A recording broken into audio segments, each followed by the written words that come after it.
chat today. But before we launch into somebody just commented and said, "Where's the elevator music while we wait?" No, there's no elevator music, guys. Sorry. Um, but yeah, before we launch into our conversation today, let me just handle some housekeeping stuff. So for those of you guys watching, if you have comments or questions, please drop them in the chat. I am looking at it. Hopefully, I have my moderators with me, who are both from Hillsong, Toronto, by the way. So hopefully they get a chance to get in today. I know we've changed the time and it's kind of thrown people for a loop, but yeah, if you got questions, definitely drop them. And then also, if you haven't already done so, head over to my website, Jason Reynolds Pro Audio. Make sure that you opt in with your email so I can stay in touch, let you know what's happening. And also for audio training, we have patreon.com/Jason Reynolds Pro Audio. We have our second masterclass coming up on Tuesday, and I'm also going to be shooting some stuff for Locked Up with a Digico, because I got one behind me.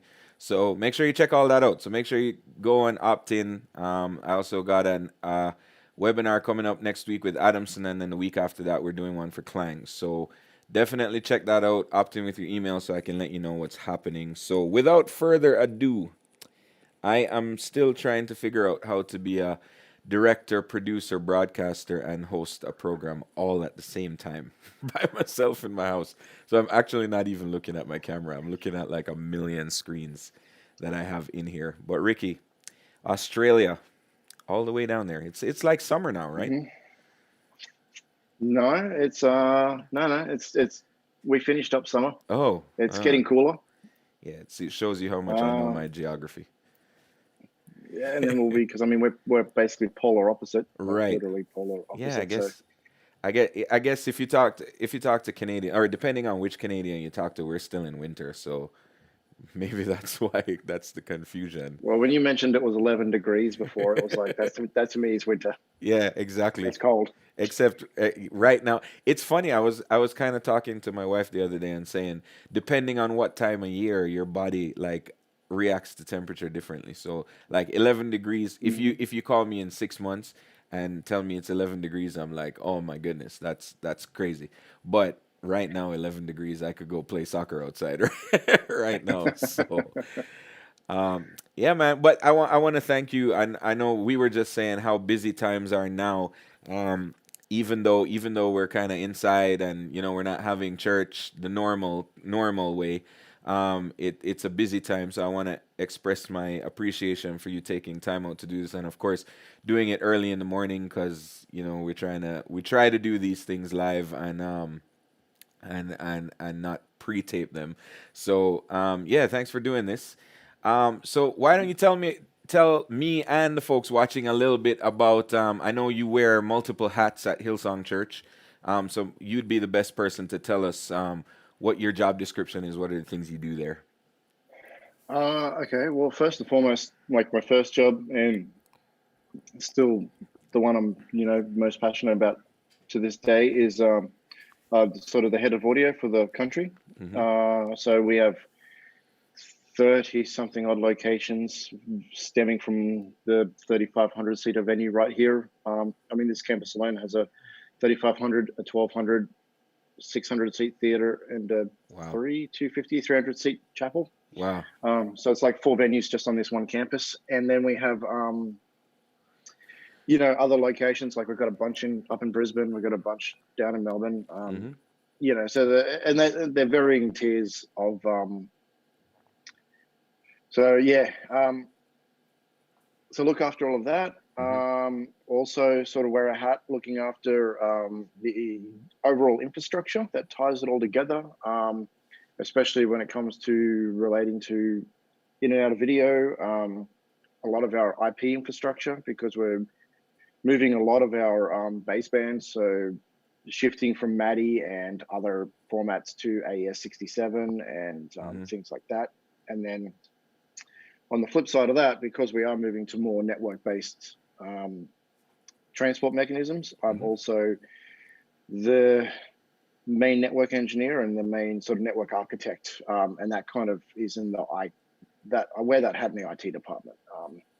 So I mainly spend all my time in production and what we call by production we call it creative technology. Mm-hmm.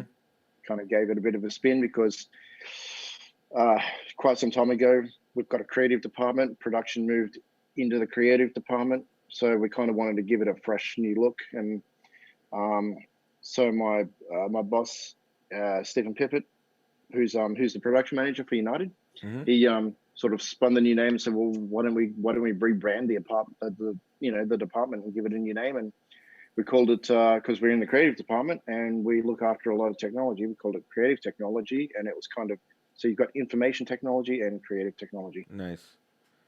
Nice. And Mm. so in all that, how many people approximately do you give leadership to on a weekly basis that fall under your category? Okay, so our volunteer base is quite large. It's actually massive. So and our structure is quite odd. You have to be in it for a while to sort of understand how it works. But I mean, I directly have three people that report to me, Okay. and they have varying capacities. That's just that they're my direct reports. I and then post that each state will have an audio team lead, Right. um, but they report to the campus, the local or the state production oversight, or the production manager, or the campus production manager. Right. And then I work in parallel with a production manager oversight, or a what we call a campus oversight, and Right. he looks after and does looks after that team and does all the pastoral care and everything Mm-hmm. for that whole team. So they they kind of run. It's kind of like it's a bit of a weird model. It's like we have like a operations team who Right. are the you know the front of house guys, monitor guys, everything like that, and then we have like an engineering team who I mainly look after the engineering guys directly, and Right. then Right. and there's guys that cross over in both. But Right. on a weekend when you're operating a console, you report directly to the local production manager. Gotcha. Um, but midweek, if you're doing maintenance, or if you're doing an upgrade, or you're getting a new PA, or we're installing a new console and everything, then that falls under me. Okay. Makes Um, sense.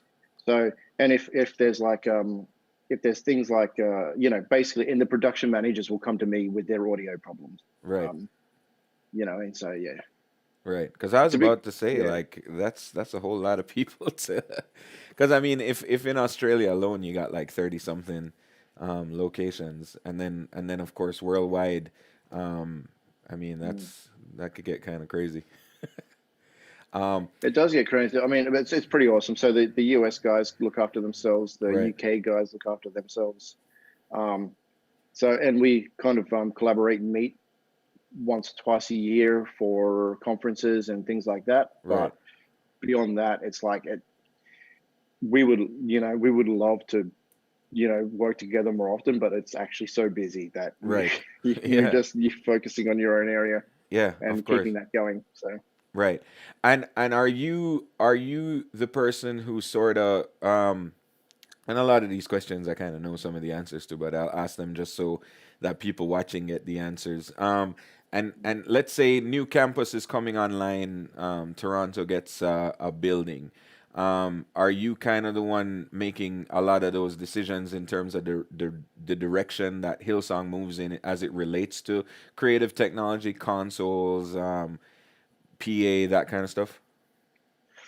that's a difficult one, because what happens is typically when a new location starts up, um, it starts up from like a very small sort of connect group, and then Right. sort of works its way up to the point where they can actually occupy a facility. Right. Sometimes they're renting from a local production house. Sometimes they're, typically they don't go and use, or they might be using in-house equipment, or they might be, and so when it comes time to for them to start purchasing or coming up with a system design, um, they don't, because I mainly technically look after Australia, because Hmm. Australia's kind of it is Australia is kind of is a head office. Right. Sydney, with the campus I'm at now, is sort of head office for the rest of the globe. There is another office in the States, in California, that Hmm. is a sort of sub office, and that looks after a lot of things like the Hillsong channel, and a lot of our TV stuff Right. um, comes out of that. And like there's administration and things like that for North America comes out of that sort of office over Right. there. But primarily, I'm in the, where my office is. This is the same building that Brian Houston's office is. So, this is kind of head office. So, um, we make ourselves readily available if Hmm. campus wants to come and have a discussion, and a lot of them do. We don't we don't kind of force anything down anyone's throat. We don't say you must use Digico, you must use Adamson, you must use all the brands that we use. However, all of the um, all of the partnerships and the relationships I've built with those vendors, I've extended that globally. So Right. every Hillsong location around the globe can actually approach Digico and can approach Adamson and can approach brands that we partner with, and I'll manage those relationships. Right. Right. Makes sense. So how'd you get your start in? Take us back to the beginning. How'd you get into sound and into audio technology? All the stuff that you're doing now. I'm sure a lot of it is constant learning because especially when you talk about network infrastructure, that's constantly changing. I just had a conversation with a good friend of mine who's sort of got to a point in his studio where he's like, man, I just want to rebuild, and he's doing some new Burl interfaces that are running on sound grid. And we had a long conversation about that this morning, and he was like, every 2 years, he's like, you know, trash it all and start over. So I'm sure there's constant learning, I but know how that feels. yeah, Yeah. how take me back to the beginning. Like, how'd you get your start in audio? So that started around. That started pretty young. So I was always sort of fascinated by electronics and communications. I had a grandfather that was like he would do. He was an electronics guy. He had like a ham Radio Shack, and they lived probably an hour and a half away from me where I grew up. So I'd go and hang out their place during school holidays and things like that. I mean, this Hmm. is quite young. This is like primary school age. Right. And to be honest, it was the the way I kind of got started in audio specifically was like I got picked out of a class full of kids as the one kid that would go to the cupboard, grab a microphone, grab an XLR cable and a stand, walk it out, and set it up for assembly, plug it into the wall, turn the PA on. That's Right. it. And that's all I did. And I did that for a year straight. And then the following year, I went from like, what we call sort of, you step up a grade and you move to another part of the school. And they kind of were looking for the kid to do that again. And then they were like, oh, he did it last year. So let's get him Right. to do it this year. So different mic, different, different Right. length cable, different type of stand. This time it was because it was an outdoor assembly area, it was a different PA. And so uh, I kind of sort of, I knew what I sort of taught myself on that one. And I taught myself that one because I had this bit, like I had a fascination with electronics. Like the first thing I looked at was the XLR and I was like, why is there 3 pins in there? I've Right. only ever seen microphones with like a jack on it. And Right. what's that third pin do? Yeah. So kind of like curious about that sort of thing. I wanted, so very early on, I got a lesson on, balanced audio and common mode rejection and things like that. So it was like, that sort of piqued my curiosity. And then later on, sort of junior high, we got our theater or our assembly hall got a new fit out, whole new fit out, Hmm. new console, new PA, new mics, new everything. And again, when it came time to sort of like the integrator was like, so who do you want us to train?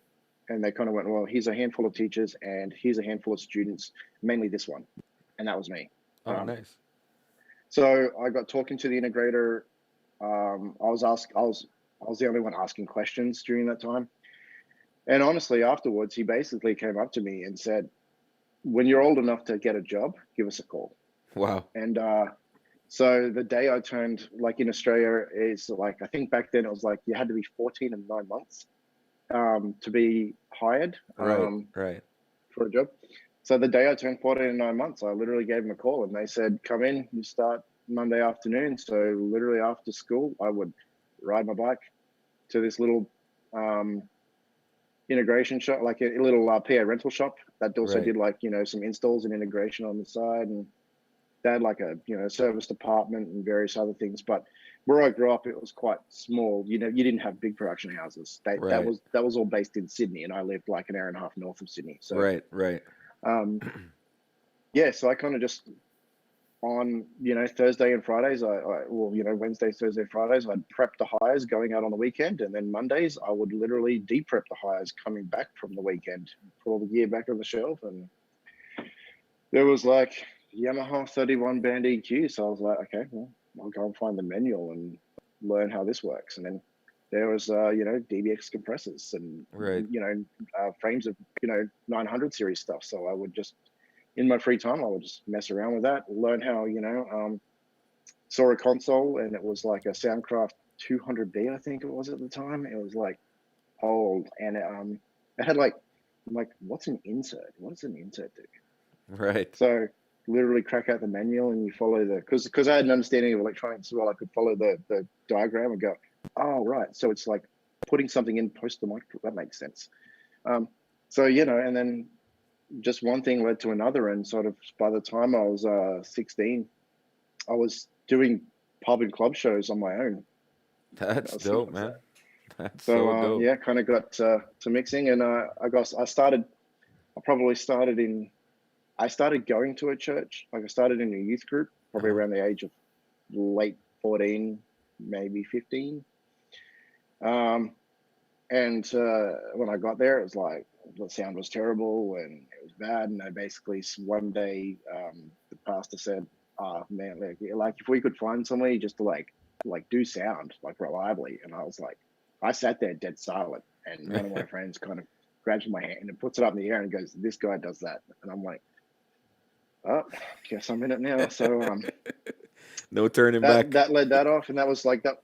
That's it. That was a small church on the coast, and then I started sort of attending Hillsong events and kind of felt really at home there. And I when I was 20, I think it was, because I did an electrical apprenticeship as well. Right. From the age of I started like from 16, so from the year 2000, I think it was, or a little maybe 99. And so I did that, and then so I went and worked for a bigger production company that actually had an integration arm as well. And because I had that electrical contracting experience, they were like, "Well, um, can you start off in our install department because they're really busy, and Right. then we'll, when we've got shows, we'll bring you out for those." So I said, sure. Um, and because I was kind of young then, I was still young, I was just looking for experience, and I started on that, and I was only there for a week, and they walk in, and my boss had a huge smile on his face, and I was like, "What's going on?" And he's like, "Well, we just won a massive contract." And I was like, "Oh, cool. So we're going to be busy then." I was, said, "Oh, do you mind? Where is it? Or what is it?"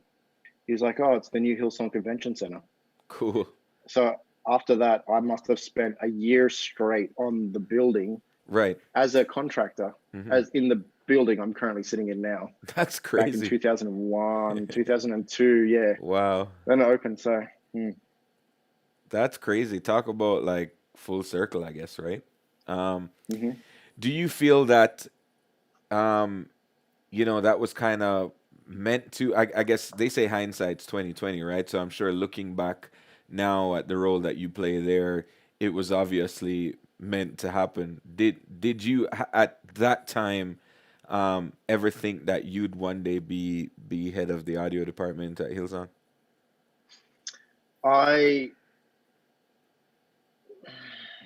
I mean, it would always be sort of an ambitious goal, but I never really thought about it. I always thought, how cool would that be, Right. or how, I always looked up to guys.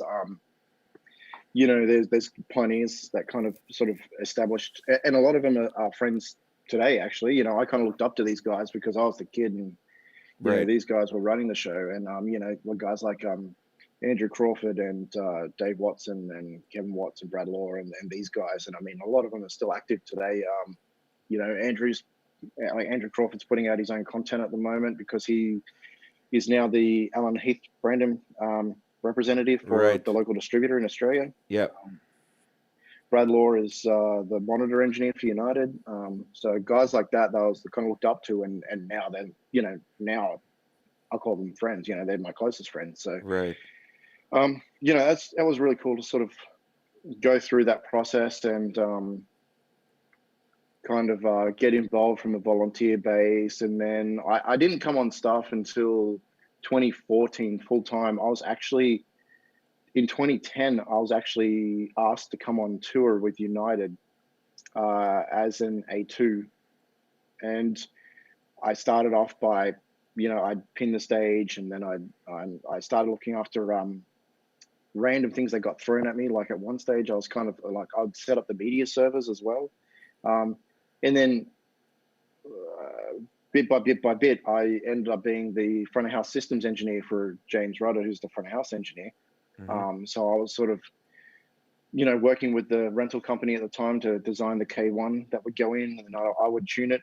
Because I was kind of fascinated by systems engineering before that. So I had done all the smart training, and Right.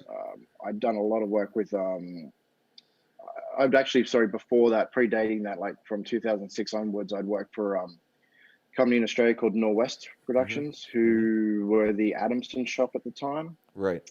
So we had Y-axis, we had Y10, Y18, T21s. Mm-hmm. Later on, we got E15s, but in 2007, I hit the road with as a PA rigger for Lincoln Park, Nice. because they were touring Australia or Australasia, Right. and they were using Adamson at the time. Oh, cool. And that's where I met Pooch, and I mean, we still chat to this day. So, Mm-hmm. that then I mean, it's Australia, so you're either going to get like those kind of acts, or you're going to get the country acts. So like Right. we did Right. like Keith Urban and Brooks and Dunn and all of those kind of Right. acts. So so that's like, there was that whole phase of doing sort of high end corporates, high end broadcast, and touring as well. Right. Then one thing led to another, and then during that whole process from like 2004, I think it was, I kind of decided that I don't know what spawned this, but because I was interested in communications, and I had a background because my grandfather was a ham guy, so he was very strong with RF, Right. had a crazy RF knowledge. So I learned a lot of RF skills from him. So I'd always find myself as the radio mic guy, and eventually in Norwest, we hired another dude, Steve Caldwell, RF genius, like Mm-hmm. flat out genius. He's the one that looks after. He does all the spectrum management for Olympic ceremonies. So Wow. that's what the tier where he sits at. So Right. learn a lot from him along the way, and so bit by bit. So I got my RF knowledge from there, got my system engineering knowledge from some other guys, got some bits and pieces from here and there. I mean, Jesse Adamson himself actually came over and showed us how to fly a Y-axis rig. So Nice. all of these experiences and all these Mm-hmm. people you meet along the way have been has actually been really amazing. And somewhere along the way, I decided that I should start learning networking, because that seemed like the cool, like a thing to do at the time. And I thought, if all else fails in that whole scene, and I don't want to keep doing crazy hours and working 7 days a week and Right. not seeing home, I can always fall back and go and work for like an ISP or some service provider or something, Right. still doing something that I'm reasonably passionate about. Nice. If I just go and get a handful of certifications and sort of show them that I can do this stuff. And then by 2006, we were doing the Asian Games Mm-hmm. in Doha, and that's where I got to work with a lot of cool guys, especially a guy called Bruce Jackson, who basically he was the founder of Lake. Mm-hmm. Um, and he showed me this thing that didn't have a name for it yet, but it was a cool protocol that you could stream audio over over Ethernet. Right. And he was working with this company in Sydney called Audinate, who would have eventually released this as a product. And I saw that in 2006 in a That's very cool, man. early stage, and we were playing with it with the very first DLPs that could actually do Dante. Right. And then 2008 came, and Audinate launched Dante as a product. And Nice. so he's the one that said to me, like, do you know anything about networking? I said, well, actually, I've actually been studying it for a couple of years. He's like, cool, keep going, because that's what our entire industry is going to revolve around it one day. Cool. I was like, okay, so I have. Cool. I got so in So yeah, terms that's of crazy it, story. yeah, that's pretty amazing. I think you told a bit of that on the Mix You podcast. I used to religiously listen to Mix You, and then of course you know with getting busy and stuff. But then I saw yours It's pop hard, up, and man. I listened to a bit of it. Um, but in terms of so networking, because I want to dig into that a little bit. Are you guys delivering audio and video real time to all your campuses like they do at Elevation, or all your campuses in the Hillsong network autonomous and kind of do their own thing and then pull from you every now and then? How does that kind of work for you guys in the Hillsong makeup? It's a combination of all of the above. So Okay. some days we'll be doing some services will be live linked, um, and that can be two-way live linked in real time over a network. So that's like the two MCs can talk to each other, the bands can play together. Um, Right. there's click track going in either direction. The music directors can talk to each other. Like Wow. that's a possibility. We use, like most other churches, we actually use Living as One as our remote location delayed playback system. Right. Shout out to those guys. They make an amazing product, Yep. amazing support. Um, couldn't speak highly enough of those guys. I love Hmm. them. And then there's like local preaching, because every campus has its own campus pastor, and every campus, so within, and then there's a state pastor, and then and Hmm. then obviously Brian Houston's our national pastor. So yeah, there's it could be any combination, and mix it up, keep um sort of don't let it become sort of mundane. So one service it'll be a local preach, next service it'll be delay playback from another location. One weekend we'll be doing live links. When we do special events, like we've been streaming them obviously lately, but they are mega prayer nights and our mega prayer meetings and Right. special events like that. They're all sort of live linked, and they're full. Everybody, all the locations are live, and they all are interacting with each other, and Right. that becomes utter chaos, but it's fun. Yeah. So yeah, we kind of built this system to do whatever we throw at it. Nice, nice. And of course, I know there's probably a lot of people watching who want to dig into also the musical side of Hillsong, which is before there was Elevation Worship, before there was Bethel, before there was all these mega selling worship artists, there was Hillsong. Um, I remember getting Yeah. into my first introduction to Hillsong because I grew up in Jamaica, so we didn't really we listened to a lot of Gaither's music and like Jamaican gospel. So we didn't. But Mhm. somebody handed me a CD one day, and I heard the song Hosanna for the first time, and Oh right, yeah. I was like, what? What is this? It's kind of somebody asked me the other day, like my first introduction to reggae music, and I told them about listening to Buju Banton's first album, and it completely blowing my mind. That is kind of how I felt the first time I heard Hosanna. So then I went on this deep dive into who are these people, right? And I kind of dug back into Hmm. like the Darlene Check days and became a huge fan. I'm still a fan. Yeah, yeah. I remember working with James Rudder for the first time. I think it may have been 2005 or six when United first came to. Well, it could have been the first time they came to Toronto, but it was at the Molson Amphitheater, which is now the Budweiser stage. And Hmm. I was there working with a company called Metalworks Productions, who it was a VDOS rig that they had put up there, and man, I heard him mix that show. I was like, dude, serious, he's serious for an house guy. So Yep. obviously, massive impact worldwide. But what I am most impressed with, and kind of watching you guys and observing from afar, and I actually had this conversation with Jeremiah at Adamson. The thing that impressed me the most is how is your philosophy on training and mentorship, which is which you guys have really mastered and really are the leaders in my opinion anyway. On that, how you onboard volunteers, how you train them, how you mentor them. In the Mix You podcast, you talked a lot about the heart and your focus on the heart, and it's very obvious to me why you guys continue to be successful in that area. So why don't you talk to our viewers a little bit about that? About because you obviously reference a lot of people who you've met along the way who've helped you and you've learned so much from, and you now do the same for others, which is to me incredible because we're in an industry where people don't often share openly. You know what I mean? So, talk a little bit about that and what that philosophy is like, and how this knowledge is sort. Because I'm always impressed when I meet, especially the guys that come back to Canada from that spend some time at Hillsong. Most recently, like Housey and Fuzzy. Those guys are incredibly knowledgeable.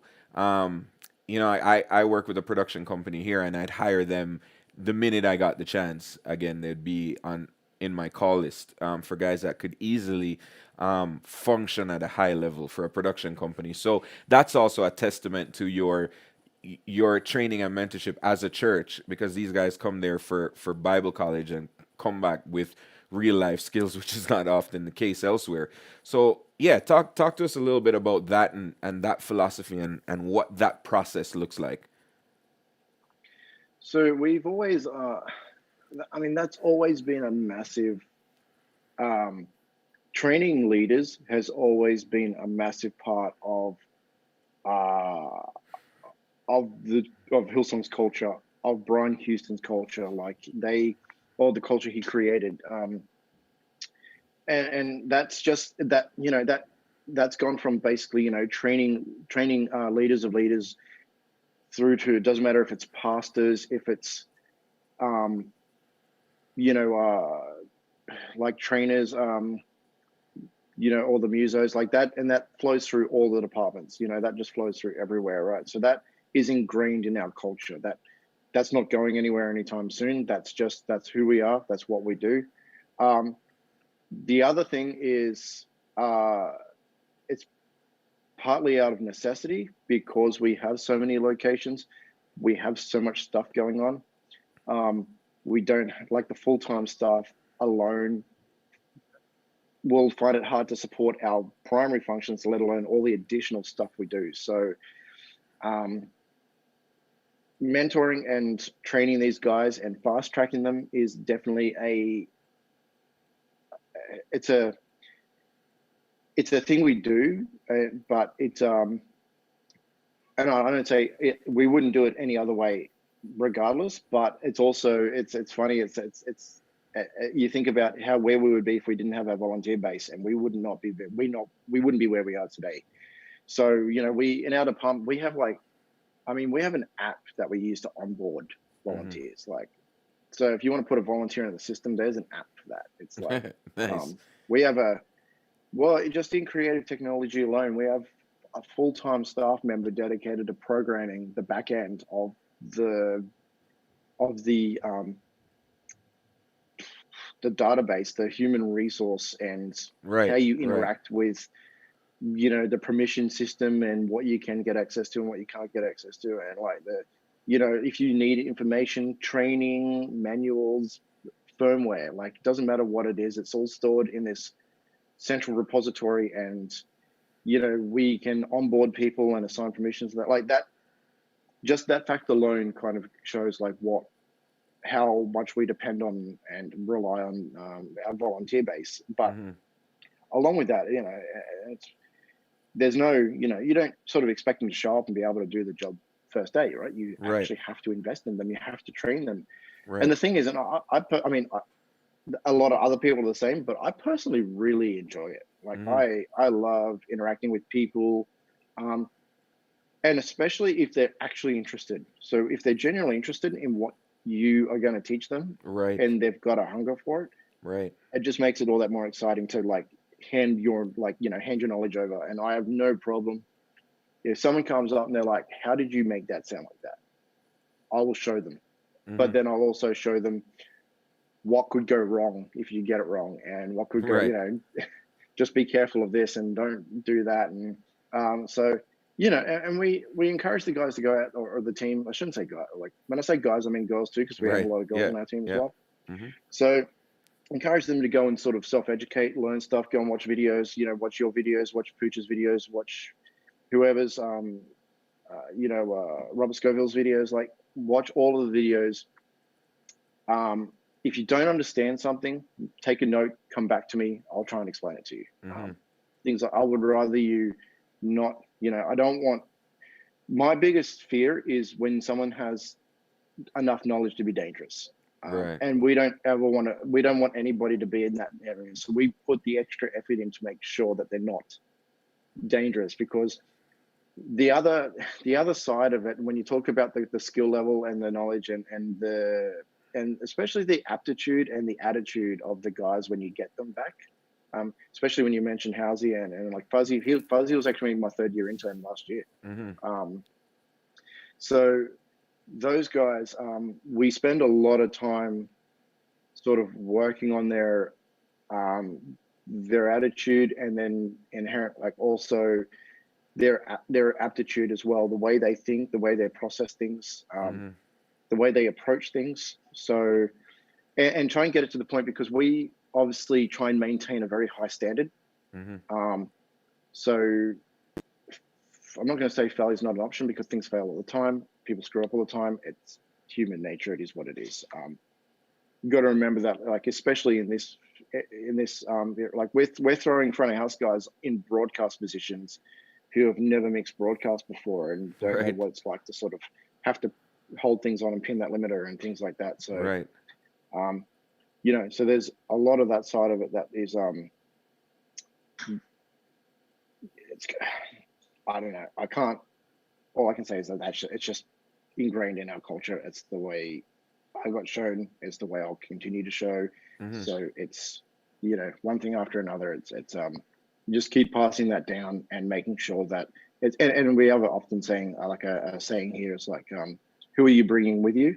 Right. So, as you go on your journey, who are you actually bringing along with you? Like, who are you bringing alongside with you, and who are you training? Who's the next generation That's good. that, so yeah. That's very good. And is there ever a weight that you guys in the system feel? Because from somebody outside, right?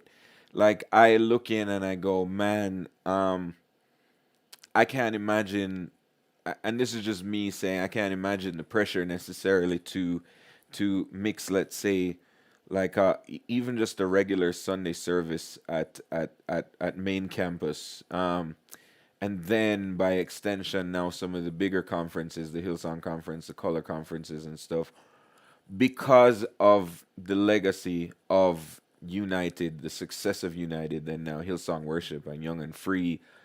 Is there ever a weight that you guys feel to live up to that standard? Because you guys have been for 20 years plus, releasing some of the best sounding records. Yep, there is. I mean, I still, I I mix for, on average, we have a rotational, a roster. It's not rotational, but I'm not specifically the front of house engineer for this location or anything like that. I'm a front of house engineer. Mm-hmm. But we have a guy, like, I've got a guy, Eric, who looks after the front of house team and audio engineering team of the Hills campus alone, and he does the rostering and things like that. So he'll roster me fortnightly to go and do front of house, and I've been doing it for years, but I literally still feel anxiety as the band are walking on stage. Like, that is a feeling. I thought after a while it would go away and it just become. But the thing is, though, that's what keeps me on alert and keeps me on point and keeps me focused, right? Because I am feeling that I'm kind of like, all right, is everything ready to go? Like, have I got my VCOs unmuted? I've got this, checking everything before the band walk on stage. I can't become complacent, because I still get nervous when a service starts. So, and it's because there is that expectation there, and it's not even, it doesn't even come down to who's in the room and who's not in the room. I don't, regardless if there's a front row full of pastors or if they're Right. all on vacation, that's no different to me, because you can't become complacent. So I don't, So that expectation and that is always still there, and that. But the other thing is, it's a personal desire too. I want to achieve that level of quality. I want my mixes to raise the hair on the back of everybody's necks. You know what I Mm-hmm. mean? Like I want to Yes. achieve that, and that's a Yes. personal goal of mine. Um, so, and I encourage the others to be like that too. Always be alert, always be on your toes, always be focused. Eyes up on the board, looking at the band. Things. So when the worship leader speaks in the middle of a song and he's quiet, make sure your finger is always on that fader, ready to go. Right. Um, so things like that. But yeah, it is a the pressure is there, the expectation is there. It's definitely a real thing. But I would expect it to be there as Right. well. So Right. what I mean. I always want to be kept accountable for my actions. I always want to be kept on my toes. I will often text guys in the front row, like musos, and say, "How is it? How was it? Mm-hmm. Um, what are you hearing down there?"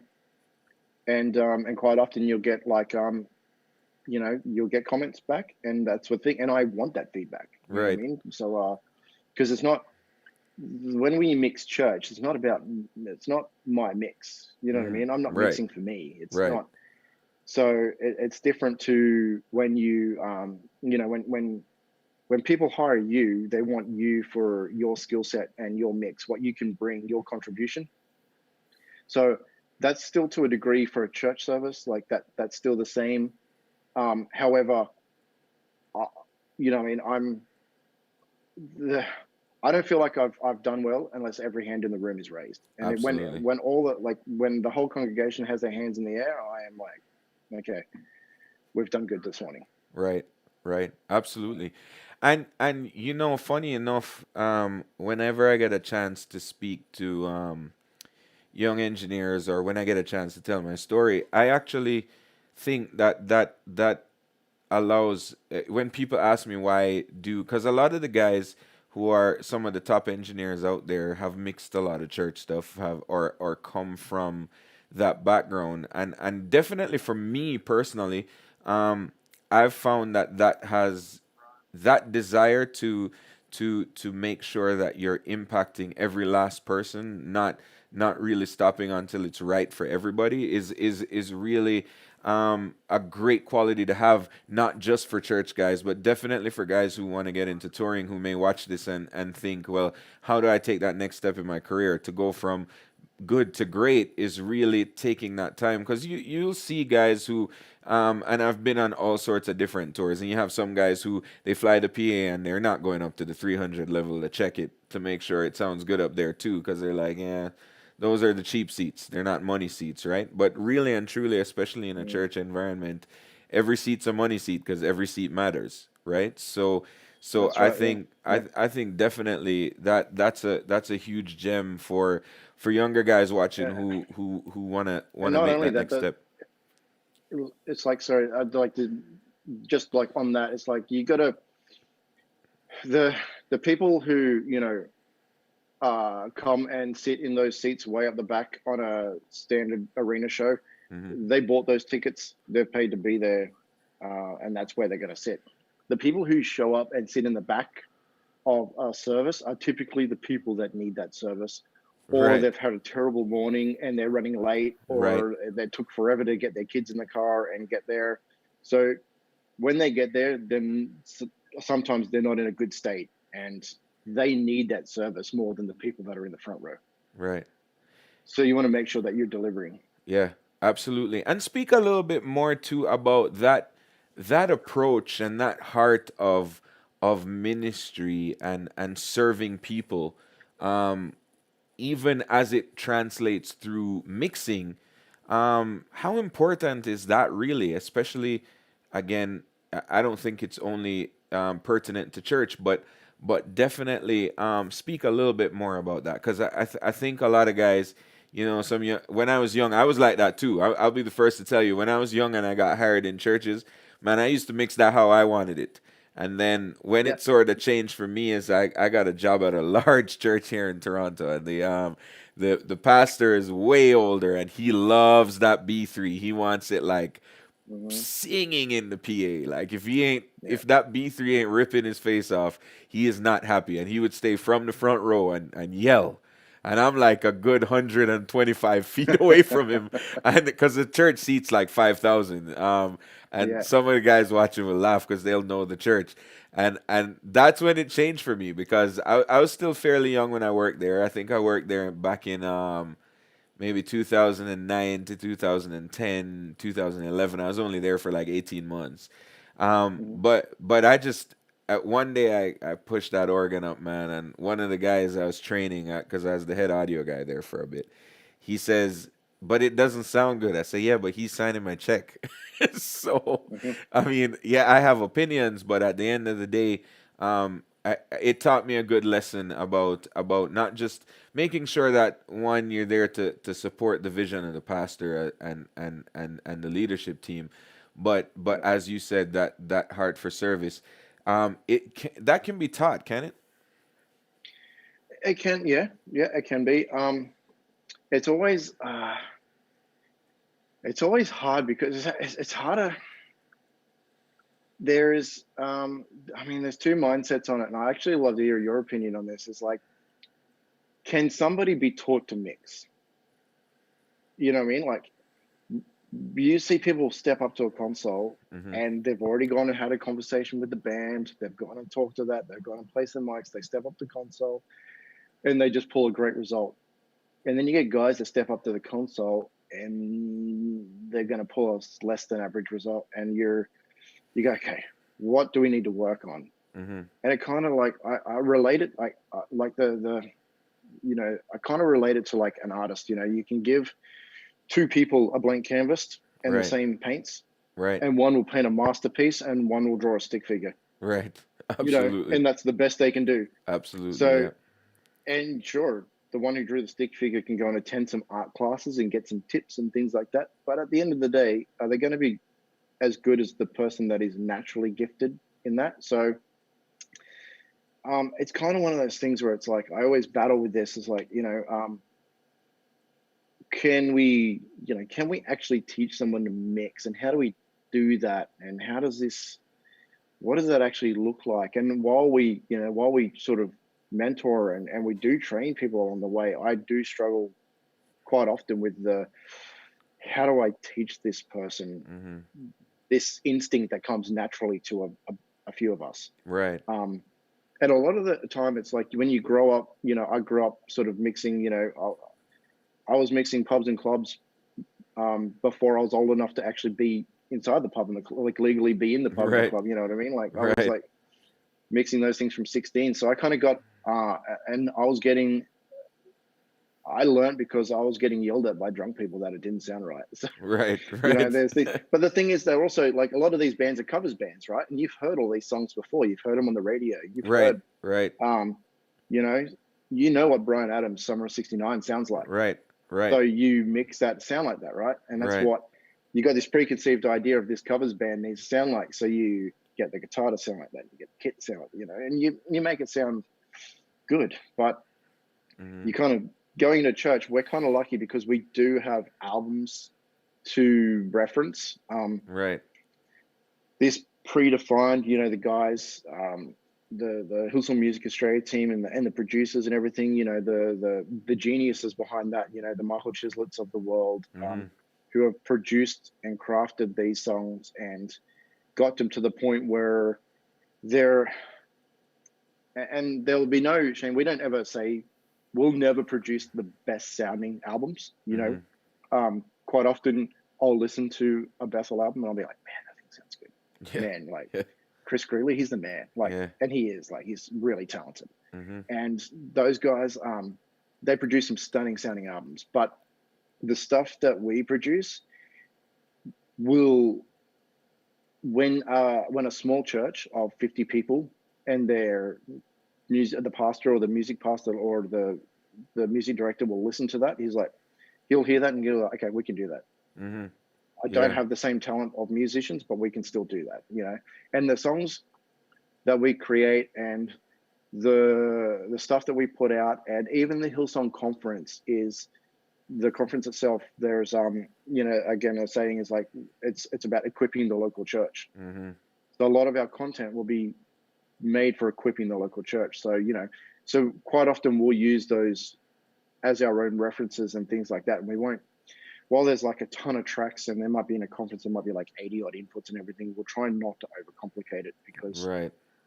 you want a church, a music director of a small church to be able to walk away going, I want to do that song, and I want to do this song, and I want to, Right. um, Right. and have all the resources available for them to do that. So, but it's sorry, I kind of gotten off track a bit there, but it's All good. yeah, we do sort of use the albums as a reference, Mm-hmm. but just like we don't have the same band week in, week out at all. We have a ton of musos. They're all on rostered positions. Right. Like, and you will, it's rare to get the same band twice. It's Right. really rare. So, um, when now we've got our normals, we've got our names, like, Nigel Hendroff is one of our main guitarists. He'll be Mm-hmm. on a lot. Same as like, Autumn Star is one of our main keys players. She'll be on Mm-hmm. a lot, things like that. So you'll get a lot of the same people over and over again. Right. And but it's still, they're not paid session musos. They're technically they're either on staff in that position, but that's not their main position. They usually do a bunch of other stuff midweek, and then part of their Sunday position is to, you know, Right. um, Right. bring their gift. The um, but the roster changes all the time, and you'll never get the same guitarist bringing the same, unless they're quite like good. But every week, different guitarist, different guitar tone, different drummer, different snare, different cymbals, different, different lineup of vocalists, different, like, you name it, it's different. So us having to juggle that and produce the same result is like, um, it'll take a front of house engineer and show them if show us if they can sink or swim. So it's like Right. Right. it's trial by fire, more or less. But Yeah. and you got to make something of it. So, and some weeks you'll have a great band and you'll have a great time. Some weeks you'll have not such a great band and you'll be struggling the whole time. But you're the one wearing, you've got to wear that burden, so you have to struggle and fight through it and Right. try and produce something out of that mess. So it's like, um, because I mean, I was only having this conversation yesterday, actually, about, like, gone are the days of 4-piece, 5-piece rock band, and Yeah. you're just a front of house engineer and you're doing sound reinforcement. Now you're a producer, Yep. and you're out front crafting sounds and shaping tones and pulling it all together and Yeah. producing a Yeah. result. So, Absolutely. Absolutely. yeah, Yeah. That's man. Yeah. It's funny because even in a even it's not very much different in a touring atmosphere, to be honest. Like you still gotta with a lot of well, I can speak for the stuff I tour with. I do a lot of reggae stuff, so we're not flying all over the world with backline. We don't have Brian Adams budget to ship containers of gear everywhere. So yeah, as drum kits change, yeah, you got the same drummer, but you got a different kit. If you're on a tour and doing 18 shows, you might have 18 different drum kits yeah, because we're flying or we're, you know what I mean? So yeah, being having that skill and knowing why you're doing something. That I always preach on these things, that it's not about the gear, it's about the approach, it's about the reason why you do something, the intentionality behind why you're doing it. Why are you using a compressor? Why are you using that ratio? Everything yeah. about how that compressor works is more important than the type of compressor, to be honest. And honestly, I mean, because we were chatting before about, when sort of digital emerged and things like that. And personally, for me, I went backwards when I stepped on a digital console. Yeah. I produced way better results on an analog board with minimal outboard than I did when I had compressors and gates available on every channel.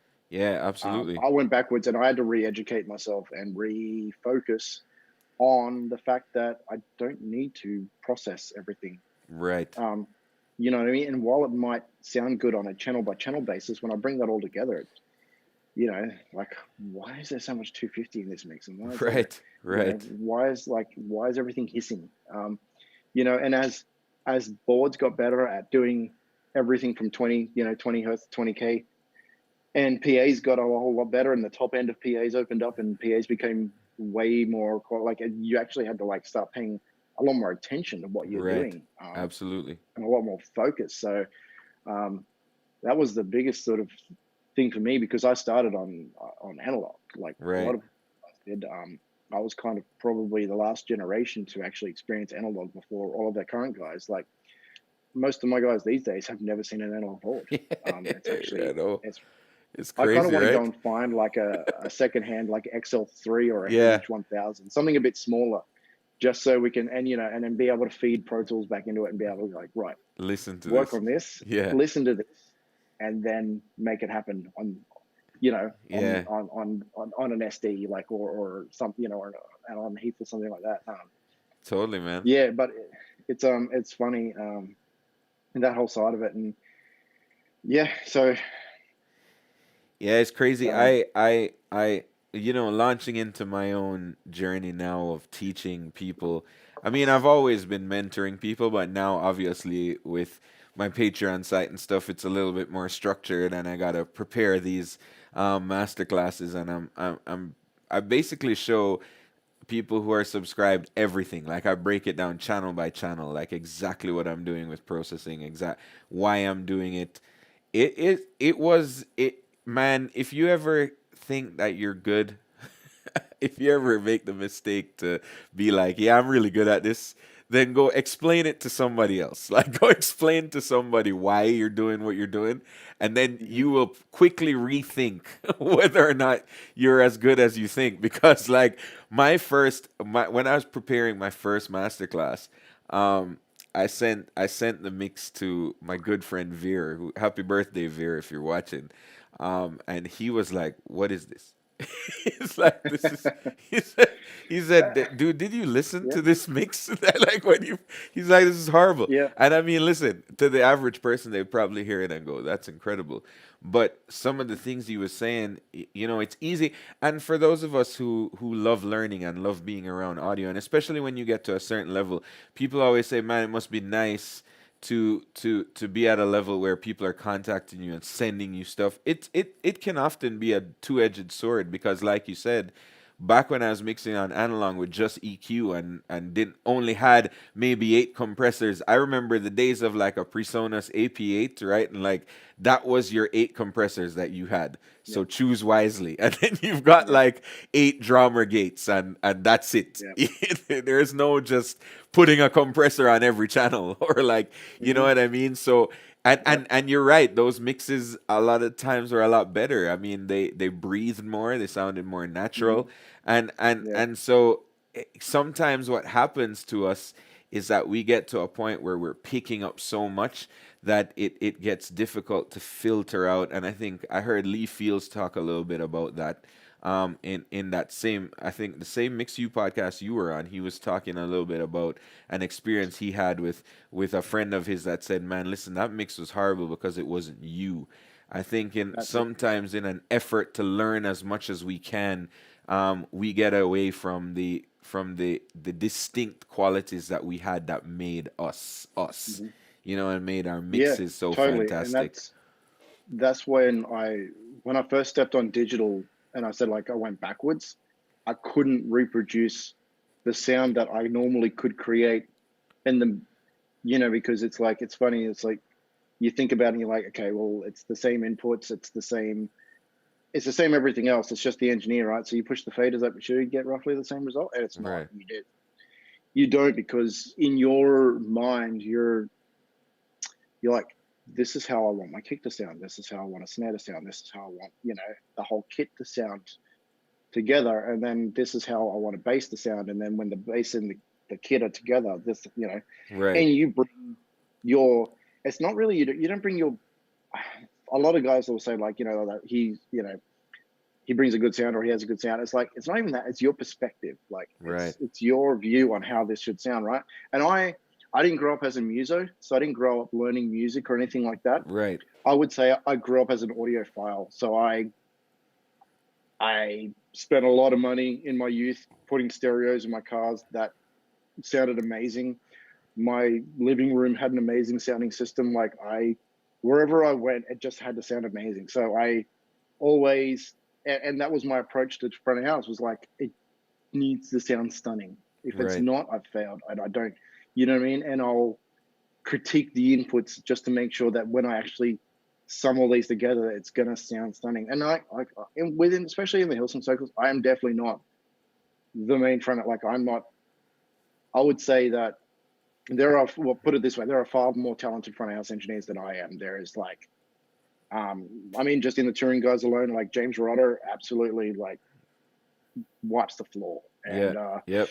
there's locally, in Australia, like guys like Andrew Crawford that have been doing it for years. Mm-hmm. You know, pull these amazing, consistent results regardless of the situation they're in. Mm-hmm. Even the local guys, like the young guy I mentioned before, Eric, and the guy that he was sort of mentored by another guy here, a young guy, Omar, who's now living up in Queensland. He Mm-hmm. those guys, they pull great results, and they've all coming from different backgrounds. And I'm like, I'm getting back to the point where I was kind of like, mixing was sort of second nature, and now I'm getting back on, like, I'm having to like pull virtual sound check up, because I'm like, I Right. got to keep on top of my chops, because these Yeah. guys are going to overtake me. Right. Right. Right. So, but then Um. that's another, but I see that as an opportunity to bring someone with me. Like, I'll have Right. someone sitting with me while I'm doing that and Right. explaining it to them, Yeah. which Absolutely. keeps me accountable too. So, Yeah, I think that's such a valuable thing, and something I can even take away from this. I tell people all the time, man, I learn more than anybody else doing these because I get to sit in on all of them, right? Like some people watching have maybe watched like 95% of the ones I do, but I get to sit on all of them, and that's so incredible. That philosophy of taking, that's something I'm gonna implement is who are you taking with you. I think having somebody all the time keeps us sharp, as you say. But and we're wrapping up, but I want to close with this question. Do you ever walk away from a mix feeling satisfied? Like I can probably, if I narrow it down to like my touring life, so because church is like a whole different beast. Um, but if I narrow down to my touring life, I can probably think of 5 times, less than 5 times, where I was like, "Yo, that mix," and I pro I, I call up like a friend of yeah, mine. I'd be like, "Dude, I just laid down. I just smashed the mix over here in England. You needed to hear yeah, this thing." Um, are you the same? yes, yep. There is probably less than a handful of mixes that I've walked away going, I'm pleased with That's that. it. Yeah. And, all right, killed that. And like you'll get like, you'll do a service and you get people like come to front of house and they'll be like, that sounded awesome. And I'm like, I don't think it did. Like, Yeah. but you're your own worst enemy. Like, you're your own worst critic all the time. So, and I'll, and again, I'm like that what I said before about, wanting to get the hair on the back of people's necks to stand up. Like, I've probably done that a handful of times where I've had my own, that the hair on the back of my neck stand up and Right. go, this is awesome. Um, and it's funny. So it's like, a friend of mine and one of our guys on team, Reed, he posted a question on Instagram the other day. What console did you pull your best mix on ever? And to this day, my best mix ever, and to the point where the crowd gave me a standing ovation because I got a shout out from stage, was on an Alan Heath Mix Wizard, 16 channels, because I could literally fit the band on that. And we were Amazing. doing the whole show in a van. And it was like, I don't know, I must have been 18 at the time. But the musos were incredible. Their instruments were incredible. Hmm. Uh, Everything was incredible. And if anyone's ever played with the Mix Wizard, especially the old one, the one with the built-in reverb, go and listen to that reverb. That reverb is Yeah. incredible. So, Yeah. um, there are, that, and then a second time was like, I did a young and free thing in the UK and in London, and that was like, I surprised myself, just things like that. But yeah, it's less than a handful of times where I've personally been like ecstatic with my result. Most of the time it was like, could do better. Yeah. And regardless of what other people think, you're still your own worst critic, and you're like, there's still always things that you can improve on and things like that. And just with and it's actually been really the passion to get better has been reignited, especially recently with everybody and all of these top engineers putting out this content and tips and tricks and things like that. There's a ton of things. Like I've got a list of things that I want to go and try Yeah, personally, for sure. and little modifications I'm going to make to that to make it work or suit my workflow. So, Right, right. um, yeah, Man, that's a dangerous question. I would never allow anybody to ask me the question which console I put my best mix down on, because people know how married I am to Digico now. They might be surprised well, yeah, and if I ever I've answer been that a yeah. question. I I've been a Digico fanboy, and everyone knows this. There's no secret. It's Right. I've been a Digico fanboy since the D5. Yeah. Because when I first started at Norwest, like this brand new D5 rolled in, and I'm just like, oh, Yeah. this Yeah. thing is incredible. And because prior to that, I could have like, I was using 1Ds and 5Ds and things like that, and then this thing rolled in, and I Yeah. can route groups to groups to groups to groups and send them back into Right. OGSs and just do all of these crazy things that you can't do on any other board. Right. Um, Right. and like God bless FPGAs Yeah. and the what they're capable of, which is pretty much anything, Yeah. Exactly. because it all comes down to software. So and I am definitely like a Digica fanboy, but on the same point, I also definitely appreciate um, the Alan Heath stuff that is coming out is actually really good. Yes. So if Yeah. you're in that price bracket, oh my gosh, like that stuff's actually sounds really good Yeah, for I for played the around price. with the just prior to Corona. I played around with the Avantis for a little Yeah, bit and was quite yeah, the quite whole D Live impressed. series is Yeah, good. I was quite impressed with the Huey and just everything about it. To be honest, I was Hmm. very impressed. Actually, spec'd it for a bunch of churches that we're doing some integrations for. So, um, yeah, definitely shout out to Allen and Heath. Shout Yeah. out to, and I mean they're essentially all the same company now. Allen and Heath, Digico, Yep, the Calric, SSL. yeah, SSL. So, Hmm. um, Yeah. Except I gotta say, when it comes to broadcast, when it comes to like actual television broadcast, I know what I'm a you're gonna Lapo say. guy. Yeah, of course. Yeah. All right, man. Well, listen, thank you so much for doing this. I quite enjoyed our talk. Man, we could talk for another hour if we had the Oh, yeah. time, but I don't think anybody's gonna stay and watch. So, and we like to try to I keep mean, it's these been fun. things to an hour. So yeah, thank you so much. For everybody watching, please like, share, subscribe to my channel. Check out my Patreon, patreon.com/Jason Reynolds Pro Audio. We got another masterclass coming up on Tuesday. For those who've been asking, if you miss a masterclass, don't worry. You can still subscribe. It's stored for on-demand viewing, and then we have a message board where you can ask questions. Even if it's months after, you can refer to our past masterclasses as you watch them on demand and ask questions. We're always there. There's some other pros in the group as well that will be there to give you some ideas and stuff. So definitely check it out. Thanks to Ricky Cook for joining us, and check us out tomorrow. We got Kenny Kaiser coming on tomorrow, front of house for the Killers. So thanks, Kenny's a guys, for cool joining guy. us. Yeah, incredible guy. So thank Yeah. you, guys, and we'll see you tomorrow. Uh,